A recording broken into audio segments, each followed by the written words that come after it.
Today we have news that the iPhone 13 series is going to be bigger and better than ever, but I'll be sharing the details right after this.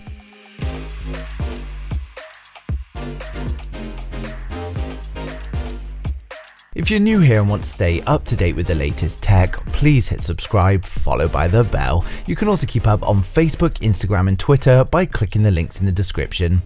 So today we've got plenty of news to share about the improvements and the changes to the iPhone 13 series, along with a new leak on its design. Before we get started though, please like the video if you're an Apple fan. Let me know in the comments what country you're actually watching today's video from. So the first story of the day is about performance increase on the whole iPhone 13 series. Of course, the iPhone 13 is going to come with the A15 chipset, so it's going to be faster and more efficient, but we now have an idea of just how much by. According to DigiTimes, the iPhone 13 series is going to be 20% more efficient than the predecessor, and if it's true, that is a great improvement. Given that battery capacities are reportedly not going to be changing drastically, this also seems like a necessity, especially for the smaller models. Now, following plenty of design leaks a couple of days ago, we've now got detailed CAD for both the iPhone 13 mini and the iPhone 13 Pro Max. While Mobile Smart Price and Macatakara showed off their printed models in CAD, they weren't the best quality and it wasn't easy to see. We had a Weibo post yesterday with some high quality CAD that not only gave us a look at the differences from the predecessor, but it also followed it up with dimensions. It showed us that as well as a slight increase in the module, the lenses will also be increased all round. Now, Everything Apple Pro has followed up on this Weibo post with plenty of high quality CAD shots as well as finished 3D renders. It again shows us that not only is the camera module going to be bigger, but the lenses are going to be too. This is likely because, as we know from previous reports, we're not only getting large sensors, but we're also getting sensor shift stabilization. According to this leaked CAD though, the new module in the iPhone 13 Pro Max is going to be a perfect square. It's going to protrude nearly a millimeter further than before, and this is also going to increase the phone's total thickness by 1/4 of a mil. It's the same with the iPhone 13 mini. We get more protrusion on the camera module, and again the iPhone 13 mini is just over 1/4 mil thicker overall. Now, we've also learned from the CAD that not only are the iPhone 13 lenses all going to be larger, but we're also getting a larger LiDAR scanner, and this is no doubt going to improve on its accuracy for both AR and edge detection in photos. But when it comes to the iPhone 13 series, we know it's only going to be some minor changes in design, and it's mostly going to be focused on the hardware. But of course, we've already seen a new notch design, and while it is minor, it's still a significant improvement.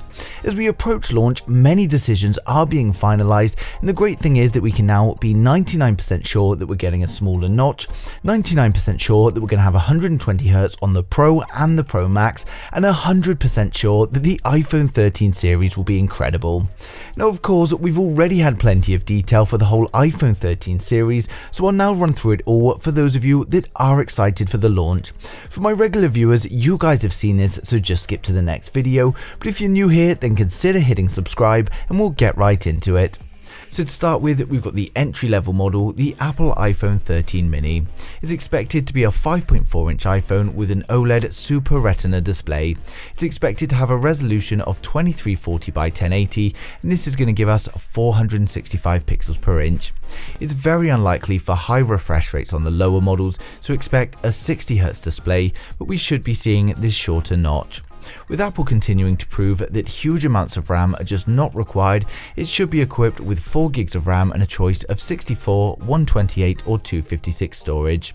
We're expecting another aluminium frame to reduce the cost, although again the body should be looking similar to that of the Pros, and the iPhone 13 mini is going to come with dual cameras on the rear consisting of a 12 megapixel wide angle and a 12 megapixel ultra wide, and it will of course ship with iOS 15.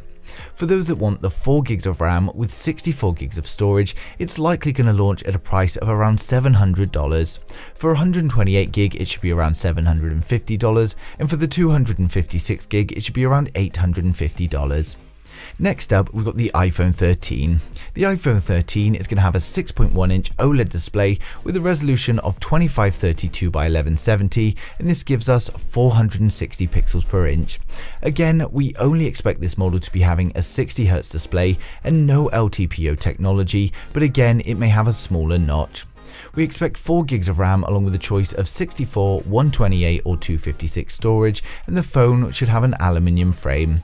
We're expecting a 12 megapixel wide angle and a 12 megapixel ultra wide, giving us another dual camera setup, and the phone is going to ship with iOS 15. For the 64 gig model, we're expecting around $800. If you want 128 gigs, it should be around $850. For the 256 gig version, it should be around $950. Next up, we've got the iPhone 13 Pro, and here's where things are going to change a little bit, although we are expecting a similar looking device.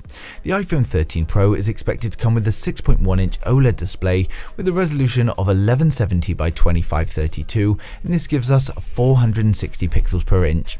Not only is it going to be brighter, but it's also going to be using LTPO technology and provide us with a 120Hz variable refresh rate at a full resolution. We're not expecting any increase of RAM, as the A15 is going to be more than capable, so expect 6 gigs of RAM with a choice of 128, 256, 512 and maybe even a huge 1 terabyte of storage. Because this is the more premium model, we also expect another still frame, and on the iPhone 13 Pro we should be getting a quad camera setup. This is going to be a 12 megapixel wide angle, a 12 megapixel ultra wide, a 12 megapixel telephoto and a LiDAR sensor. The phone will of course ship with iOS 15, and when it comes to pricing, we do expect some small price increases with this new display technology, so we're estimating that 128 gigs may be around $1,050.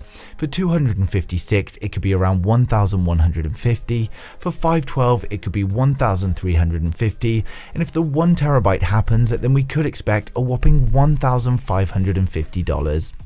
Now finally, we've got the most premium model, the iPhone 13 Pro Max.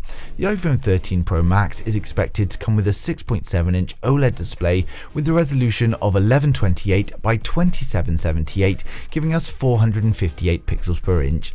Again, it's going to be brighter. It's also going to be using the LTPO technology and provide us with that 120Hz variable refresh rate display. We can expect 6 gigs of RAM with a choice of 128, 256, 512, and again, if the leaks are true, then 1 terabyte of storage. Again, we're expecting another still frame on the iPhone 13 Pro Max and another quad camera setup.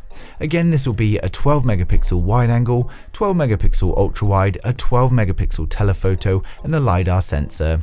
Now the phone is of course going to ship with iOS 15, and when it comes to pricing, again we expect this increase, so we're estimating for 128 gig it's $1,150, for 256 gig it could be $1,250, for 512 it could be $1,450, and if this 1 terabyte storage happens, then we could see around $1,650, which is an incredibly huge price tag.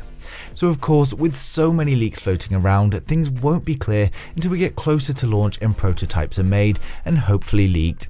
As always though, if anything surfaces, I'm going to be sharing it with you guys straight away, but I'd like to know your thoughts in the comments. So who out there is excited for the iPhone 13 series, and which one are you waiting for the most? But thanks for watching the video. If you liked it, smash a thumbs up. If you didn't, hit the thumbs down twice, and I'll see you guys in the next one.